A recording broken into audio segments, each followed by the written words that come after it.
What is up, YouTube? Matt McKeever here, and today we're going to be talking about the mortgage glass ceiling. So this is something a lot of real estate investors, if you're brand new, maybe you just got into the game, when it comes to dealing with lenders, a lot of us have heard either whispers or maybe you've experienced some of the restrictions that the lenders, those are the big banks, the ones that you can likely name, the ones that have TV commercials, have when it comes to trying to scale your portfolio. So today, Josh and Ehren from the Findlay Mortgage Team are going to break down for us a unique kind of approach where we can actually use B lenders in order to keep scaling our portfolio without necessarily having to become restricted the way the A lenders would.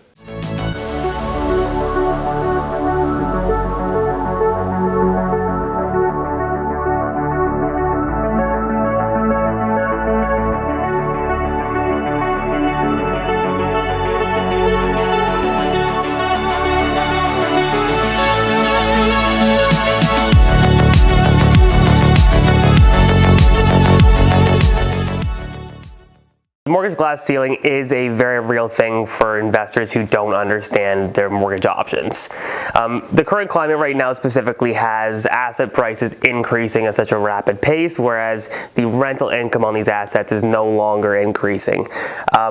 Such as also, most investors or most people who have a 9-to-5 job, your income also isn't increasing. So it's getting even more difficult to be able to get into these properties. So we've been able to find some solutions through like a multi-product approach to help people purchase units between 2 to 4 units on the residential side. And we kind of created this out of the need to be able to service debt, but also be able to get you into a long-term product and be able to scale it and do it multiple times over and over again once you kind of figure out your strategy and location to purchase. Yeah, I think the biggest thing that a lot of people are starting to face right now, and one of the hurdles is looking at doing these huge improvements on the BRRRR strategy, where you might be able to get in and qualify on the purchase, but once you've raised that value of the property a couple $100,000, are you able to qualify then personally to be able to take that equity out? And if you can't realize that equity and take that out, you're no longer into the BRRRR method. You're just sinking cash into a property and tucking that away. So one of the things that we were focusing on is just how are we able to get somebody in, essentially maximize their personal debt servicing, saving on some of the fees and not having to go private, and then being able to exit out of that mortgage, realize the equity takeout, and this switch over from the B to the commercial is really one of the best options out there right now. Yeah, and this specific strategy focuses on somebody who's probably maxed out on the A side. So somebody who, we take into a bank and you've been able to use all of your income to be able to purchase, say, duplexes, and you have a few of them. Your personal income is capped. You're hitting the glass ceiling. You can't go any higher. So how do you purchase more multifamily, or how do you purchase smaller multifamily, 2, 3, 4 units at scale? And this is exactly how you do it. So B lenders, as we've discussed before, have an amazing offsetting program, essentially meaning if you have rental income on your property you're looking to purchase as well as your entire portfolio, we can use a larger portion of the rental income and offset the cost or the liability on your application to help you qualify, which essentially spreads or stretches out your personal income to allow you to qualify for more. And this essentially allows you to be able to purchase more property more aggressively on the A side, or I'm sorry, on the personal side, not the A side. Now, usually there's some advantages and disadvantages to using these lenders. The disadvantage is they have slightly higher rates, so your carrying cost is going to be a little higher than what you would expect from a conventional A mortgage, although it is much less expensive than closing privately. Your fees are marginal, so you do have a broker fee and a lender fee involved, a lot less than what a private would cost you, and it's usually a 1-year term. So the B lenders do have multiple year terms, although the most cost-effective B solution is usually a 1-year term.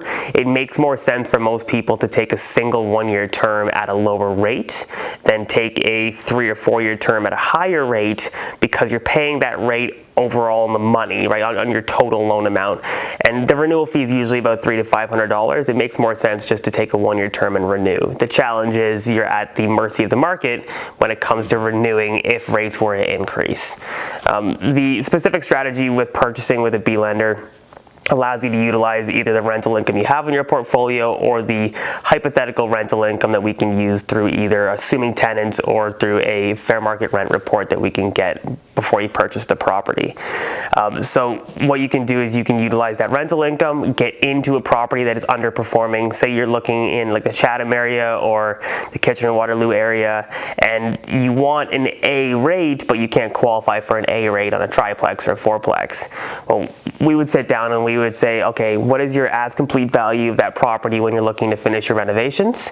And then we'll reverse engineer it backwards. We'll say, based off your ARV value, a commercial underwriter is going to require you have a certain amount of revenue generated on that triplex to be able to qualify for a 75 or 80% equity takeout when it's complete. So based off of that, say you need $3,500 a month in rental income to be able to support that debt. We'll tell you you need that amount of rental income. You're going to create or finish your building based off of the finishes that you would require to be able to get that revenue in.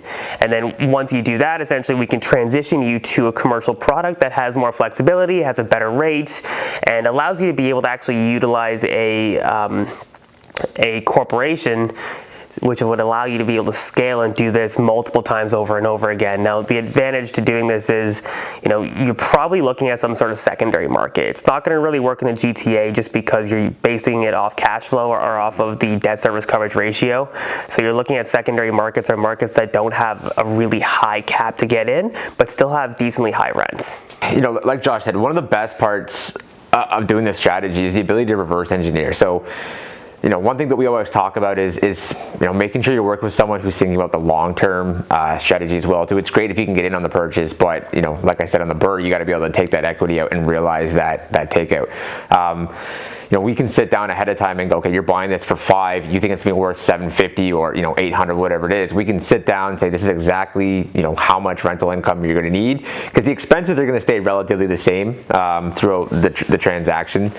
So having that insight knowledge ahead of time, we can figure out whether or not that makes sense. If you got to rent out, all 3 of your units at $2,500 or $2,800 a month, it's probably, you're probably stretching your likelihood of getting that refinance done at full loan to value. Whereas if you only need, $1,800 per month, that's pretty doable in today's market in terms of rental income. So, it gives you insight into what your end's going to look like, and if that goal is even attainable. I mean, there's sometimes it's an unrealistic BRRRR in terms of how you think the value is, and then that ability to be able to pull that out. The other great thing about commercial is there is no limit to how many properties you can have on the commercial side. So whereas with the A and the B lenders, you're going to get capped at some point, on the commercial side, you're going to be able to just scale unlimited amounts as long as your entire borrowing portfolio makes sense. You as a borrower have to make sense, and your properties have to debt service, but as long as those two things go hand in hand, there isn't really a cap on how many properties you can have on the commercial side. Another advantage of using the commercial lender on the takeout is that they don't have the same restrictions on the amount of equity that you can take out per transaction. Where when you get on the residential side, most lenders have a cap of around $200,000. If you're completing really large BRRRRs, you're probably going to have around at least $200,000 or looking to take out maybe a little bit more. On the commercial side, we've done equity takeouts of the multi-millions in that dollar figure. So, as long as you have a really good reason, or a semi-valid reason as to what you're going to put that towards, and you can just relay that to the lender, they're okay with giving you $1 million, $2 million in equity takeout. And again, just as long as everything makes sense. So the flexibility of a commercial lender as that end takeout financing really gives you a lot more options than if you were trying to refinance back into a residential lender. Then it just frees you up to be able to have a much more smooth transaction and make sure you're able to move on to your next purchase a lot quicker. Yeah, we find that this strategy is usually people who have purchased a few single-family homes or maybe a duplex and are looking to get into a larger unit building, but not quite jump into commercial financing. It's kind of like this weird limbo stage where people are dipping their toes in the water to see if this is something that they would like to endeavor. So you can utilize both conventional and commercial financing to get this strategy done while still not having to maybe increase your T1 number and pay more taxes on paper. So it's a really great strategy. It does utilize a little bit of down payment, and there are some upfront costs to do it, but it's a lot more effective than being able to have to close privately on on a property that's underperforming. Now, something to keep in mind is this doesn't necessarily negate the condition of the home. So B lenders still require that there is a certain livable condition. So if you are purchasing a property that is maybe off market, that's in disrepair, or isn't in the best shape, this isn't going to work. B lenders still have minimum requirements when it comes to that. So if you're looking at like really tough properties, you're still going to have to utilize the private. But if you're looking at properties that just need cosmetic work and you can go in and just do a bunch of renovations and turn over the property, then this strategy is amazing and will allow you to be able to scale indefinitely as long as you follow the specific strategy. Awesome, guys. Really appreciate you breaking it down for us. And I think one last point just for everyone at home to remember, if you're looking at executing or maybe implementing this strategy, is you need to take a big picture approach here. So for a lot of newer investors that maybe have 1 or 2 deals that have been financed up until this point with 8 lenders, you probably are going to be looking at a little bit more in additional costs, right? But this is where the big picture comes into play. A lot of people will literally sacrifice their future in order to have a slightly better deal today, but that's going to actually hold you up. And the sacrifice here when you're dealing with only 8 lenders is your ability to scale. So this strategy is really designed well for those of you that want to actually acquire multiple properties in the near future. Again, with 8 lenders, there's just such a restriction there, a glass ceiling, as Josh was saying. So really appreciate you guys breaking it down for us. And a reminder, if you guys want to reach out to Josh or Ehren, all their contact information is in the video description down below. Really encourage you guys to reach out. And again, sometimes when we're dealing with these scaling strategies, when we're dealing with transitioning from A lenders to B lenders, it's really valuable to reach out early, proactively, get an understanding, because again, this is going to be new territory for you. So it's important that you understand what you're getting into before you've got the deal signed, before you're like 24 hours away from waiving financing conditions. And again, a lot of us real estate investors have a tendency to procrastinate, so don't procrastinate on reaching out to Josh and Ehren. Thanks, guys.